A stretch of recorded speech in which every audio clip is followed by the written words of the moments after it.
After this, Paul left Athens and went to Corinth. There he met a Jew named Aquila, a native of Pontus who had recently come from Italy with his wife Priscilla, because Claudius had ordered all Jews to leave Rome. Paul went to see them, and because he was a tent maker as they were, he stayed and worked with them. Every Sabbath he reasoned in the synagogue, trying to persuade Jews and Greeks. When Silas and Timothy came from Macedonia, Paul devoted himself exclusively to preaching, testifying to the Jews that Jesus was the Messiah. But when they opposed Paul and became abusive, he shook out his clothes in protest and said to them, "Your blood be on your own heads. I am innocent of it. From now on, I will go to the Gentiles."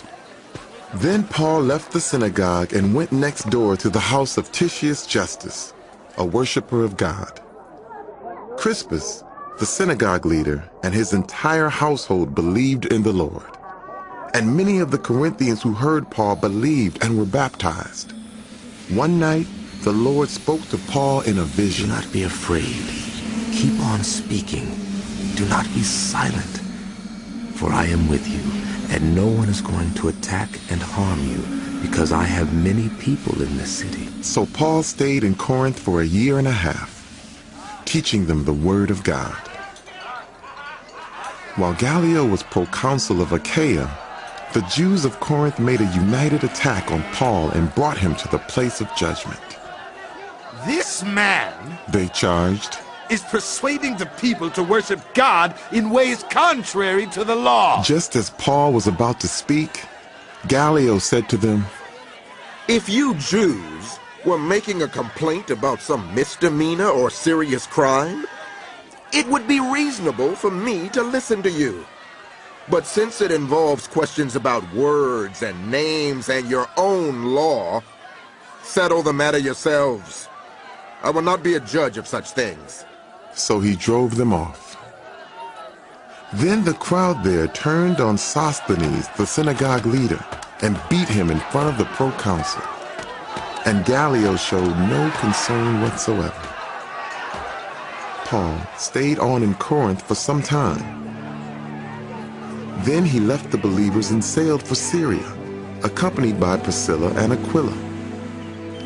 Before he sailed, he had his hair cut off at Cenchreae because of a vow he had taken. They arrived at Ephesus, where Paul left Priscilla and Aquila. He himself went into the synagogue and reasoned with the Jews. When they asked him to spend more time with them, he declined. But as he left, he promised, "I will come back, if it is God's will." Then he set sail from Ephesus. When he landed at Caesarea, he went up to Jerusalem and greeted the church and then went down to Antioch. After spending some time in Antioch, Paul set out from there and traveled from place to place throughout the region of Galatia and Phrygia, strengthening all the disciples.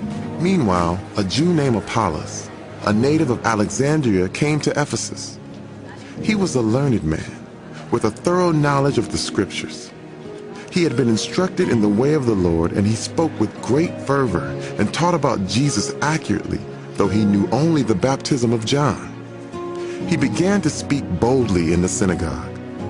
When Priscilla and Aquila heard him, they invited him to their home and explained to him the way of God more adequately. When Apollos wanted to go to Achaia, the believers encouraged him and wrote to the disciples there to welcome him. When he arrived, he was a great help to those who by grace had believed, for he vigorously refuted the Jews in public debate, proving from the scriptures that Jesus was the Messiah.